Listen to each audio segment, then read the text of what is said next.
If you enjoy this type of content, subscribe to the channel and leave a like to be part of the community. Now let's get started. In February 2022, a family in Kharkiv, Ukraine, woke up like on any other morning. Coffee on the table, children getting ready for school, the ordinary routine of people who never imagined that this would be the last normal day of their lives. Hours later, the sky turned gray with smoke. Bombs were falling just a few blocks away. In less than 24 hours, this family was in a car with a backpack, documents, and the children in the back seat, fleeing without knowing where to go. 6 months later, the building where they lived no longer existed. This is not fiction. This happened. And the question no one wants to ask out loud is, if this happened where you live, would you have somewhere to go? The world is changing in a way that most people still haven't noticed. In 2024, the Global Peace Index, the most reliable index of global peace, recorded 162,000 deaths in armed conflicts, the second worst number in 30 years. And the most frightening data point is not that. It's that 97 countries worsened at the same time. It wasn't an isolated war. It wasn't one region collapsing. It was a global trend, simultaneous, coordinated by chaos. Meanwhile, on a farm in New Zealand, a farmer harvested wheat without knowing that on the other side of the planet a family was losing everything. No recent wars, no tensions at the borders, no dependence on supply routes that passed through conflict zones. He was living the life that Ukrainian family had planned to have. The difference between the two was not wealth. It was not intelligence. It was geographic coordinates. Throughout history, 3 different regions, Ukraine, Syria, and the former Yugoslavia, experienced the same pattern decades apart. Countries that were on geopolitical fault lines, that depended on fragile alliances, that were too strategic to be ignored when the global order began to crack. And when it cracked, they were the ones who paid the price. There is a pattern among the countries that survive major ruptures. And this pattern has nothing to do with powerful armies or large reserves of hard currency. It has to do with 3 things that very few nations in the world possess at the same time: geographic isolation, political neutrality, and self-sufficiency in essential resources. 5 countries in the world bring together these 3 characteristics. 5 nations that, if the global order collapses completely, have everything they need to pass through the chaos practically intact. And understanding why they survive while others sink is understanding something that goes far beyond geopolitics. It is understanding how the world really works when the masks fall. If you're enjoying this topic, don't forget to subscribe to the channel, like the video, and leave a comment saying what you thought and which city or country you're watching this from. Iceland has no army. That's right, none. And even so, it is one of the safest countries on the planet. Not because someone protects it out of goodwill, but because no one has any real reason to attack it. It is not on the path of anything strategic. It has no land borders with any nation. It sits isolated in the middle of the North Atlantic, produces almost all of its energy from geothermal and hydroelectric sources, and its economy does not depend on vital imports to survive.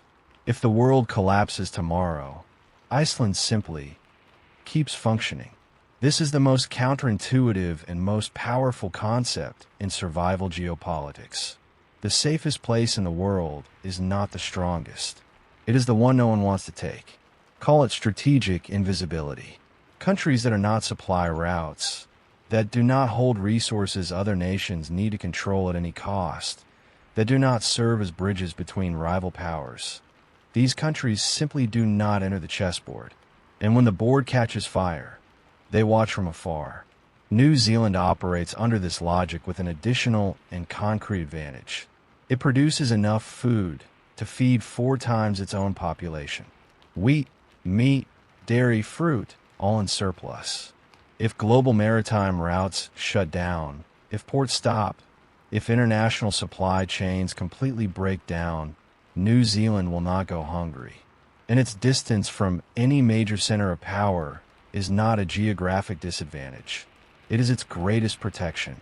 But there is one country that has taken the concept of national survival to a level that very few people know: Switzerland. Swiss neutrality is not a diplomatic posture. It is a state architecture. It has been in the Constitution for more than 200 years. Switzerland does not enter wars, does not sign military treaties, and does not allow its territory to be used as a base by any power. And it was exactly this position that kept it intact while two world conflicts destroyed Europe around it. What very few people know is that Switzerland built, over decades, a network of nuclear shelters capable of housing 100% of its population. Not half, not a portion. Every resident of the country has a designated place to go in the event of an attack. This is not paranoia, it is state planning. It is the difference between a government that treats the security of its population as a structural priority and one that treats the subject as a campaign talking point. Argentina enters this list for a reason that goes beyond politics. It is one of the world's largest agricultural powers. Argentine soil is capable of producing food for a population several times larger than its own. In a scenario of global collapse, where supply chains stop and access to food becomes a factor of power as decisive as any military arsenal, countries that produce more than they consume have a brutal advantage.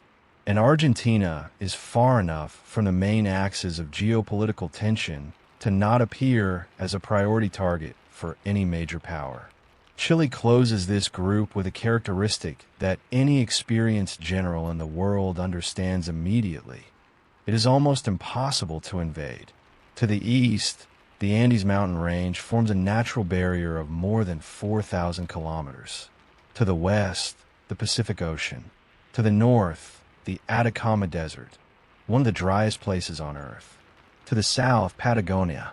Who would plan a military operation against a country with this geography? And beyond natural isolation, Chile has invested for years in policies of systemic resilience, food reserves, renewable energy, decentralized infrastructure. 5 countries, 5 distinct survival logics, but all united by something that goes completely against what the modern world teaches about power and security. Real strength is not in being big, rich, or armed to the teeth. It is in not needing anyone to survive, and in not being valuable enough for someone to consider it worth destroying you. That is the lesson history repeats, and that almost no one learns before it is too late. There is a question that international security experts ask each other, but rarely say out loud. If a global-scale conflict begins in the coming decades, which countries will suffer first? The answer is not what most people imagine. It is not necessarily the poorest. It is not the least armed. It is those that are in the wrong place. Ukraine was not a weak country when the war arrived. It had one of the largest armies in Europe. It had abundant natural resources, some of the most fertile agricultural land in the world, strategic mineral reserves, an industry that had supplied international markets for decades. And that was exactly why it became a battlefield, because it was positioned between two centers of power that wanted what it had, or that simply could not accept the other having it. Its wealth and its location, together, made it a target that no alliance was able to protect at the decisive moment. Syria followed the same script, a country that served as a transit route, as a stage for influence by external powers, as a pressure point for an entire region. When a balance began to crack, Syria did not collapse by accident. It was the place where larger forces resolved their conflicts at the expense of the people who lived there. And Yugoslavia, decades earlier, showed that not even Europe is immune to this pattern. A country that seemed stable, that had survived the Second World War, that had a national identity built with great effort over generations, disintegrated in less than a decade when external and internal tensions found a single breaking point. Cities that were tourist destinations turned into war zones. Families that had lived side by side for entire generations became enemies. No one living there in 1980 believed that this was possible. The pattern is always the same. Countries located in zones of dispute, dependent on alliances that disappear when the cost becomes too high, without the ability to sustain themselves when the world closes its doors. These countries do not lose because they are weak. They lose because they are too relevant to be ignored and too dependent to resist when the pressure truly arrives. Now look to the other side. Switzerland remained intact during the Second World War, while Europe around it was destroyed. Not because it had the most powerful army, not because someone protected it out of generosity, but because invading Switzerland would cost more than anything it offered in return. Its mountains are a natural fortress. Its neutrality removed any political justification for an attack, and its ability to sustain itself eliminated the economic argument. This is the moment when the logic completely reverses, because the world has been taught to believe that real security comes from solid alliances, from demonstrable military power, from diplomatic influence built over decades. But what history shows repeatedly and without relevant exceptions is that the nations that survive major ruptures are the ones that built an architecture of independence, not a brute force. Iceland has never been invaded in the modern era. New Zealand has never had an armed conflict on its territory. Chile went through decades of regional instability in South America without its territorial integrity being threatened from the outside. Argentina, despite all its internal economic crises, has never been in the sights of a foreign power seeking to take its territory by force. And here is the data point that changes everything. While 97 countries worsened simultaneously in the Global Peace Index in 2024, these 5 maintained or improved their positions. It was not luck. It was structure. It was the consequence of decades of choices, geographic, political, economic, that created a real distance between them and the chaos advancing across the rest of the world. The question that remains, and that is too uncomfortable for most people to face directly, is this: if the historical pattern repeats itself, and all available data indicates that it is repeating itself now, in real time, where you will matter more than any other decision you have ever made in your life. No one wakes up in the morning thinking that this will be the last normal day of their life. That is the cruelest part of any collapse. It never gives enough warning for people to truly prepare. The family that fled Kharkiv with a backpack and their children in the backseat did not wake up that day planning to abandon everything they had built. They woke up thinking about coffee, school, work. The world changed before they had any chance to change with it. But there is a fundamental difference between those who were caught by surprise and those who were not. That difference was not in how much they knew about geopolitics. It was in where they were when everything happened. The lesson these 5 countries teach is not about fear. It is about structure. Iceland, New Zealand, Switzerland, Argentina, and Chile are not perfect places. They have internal problems, economic crises, political tensions like any other country. But they share something that the vast majority of countries in the world simply do not have: an architecture that makes them irrelevant as targets and self-sufficient as systems. And that combination, in practice, is worth more than any defense treaty signed by powers that change positions according to the interests of the moment. Switzerland did not build nuclear shelters for its entire population out of collective paranoia. It built them because a state that takes the survival of its people seriously plans for the worst possible scenario, not just the most likely one. That is exactly the mindset that separates nations that pass through historic crises from those that are swept away by them. New Zealand did not become safe by geographic accident. It recognized that its distance was a strategic asset and built an economy that does not depend on routes that can be cut. The isolation that many saw as a limitation became the country's greatest trump card when the world began to fragment.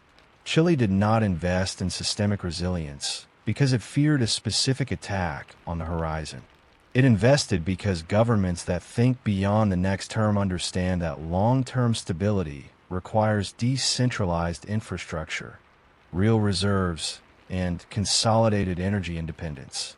These are choices that seem completely unnecessary when everything is going well, and that make all the difference when everything goes wrong at the same time. And here is the most important moral lesson this entire scenario carries. Real security is not built at the moment of crisis. It is built in the years and decades before it, in decisions that seem exaggerated and unnecessary when the world is at peace, and that reveal their exact value, without any margin for doubt, when peace ends. This is not about abandoning where you are and buying a ticket to Auckland or Geneva tomorrow morning. It is about understanding that location is a strategic variable, perhaps the most underestimated and least discussed of all. That the question, where should I be if the world truly gets worse, deserves to be asked with seriousness and honesty, not dismissed as catastrophism by people with nothing better to do. The Global Peace Index is not a science fiction document, nor an apocalyptic prediction. It is a rigorous measurement of the present. And what the present says, clearly, is that the world is becoming less stable in a consistent, broad, and accelerated way. Ignoring this fact does not change your reality. It only guarantees that you will be surprised by it when there is no time left to react. The 5 countries that appear on this list do not promise perfection or a life without hardship. They promise something more valuable than that: continuity.